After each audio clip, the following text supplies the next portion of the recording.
ইনশাল্লাহ ভিডিও, ঠিক আছে। আসলে প্রবাস জীবনটাই মানে অনেক কষ্টকর, ঠিক আছে।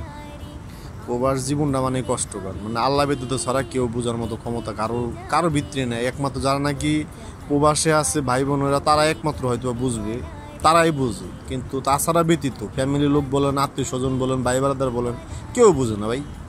বিদেশ মানে কি? বিদেশ মানেই কষ্ট। আর কীরকম কষ্ট একমাত্র যারা নাকি প্রবাসে থাকে তারা একমাত্র অন্তত বুঝতে পারে আর অনুভব করতে পারে যে বিদেশ আসলে জিনিসটাই কি। তাছাড়া ব্যতীত কেউ বোঝে না। আর এক উপর আল্লাহ তাআলা আছে, ঠিক আছে। তো ইনশাল্লাহ ওকে, ভালো থাকবেন সবাই, সাথেই থাকবেন। ওকে, আল্লাহ হাফেজ, আসসালামু আলাইকুম।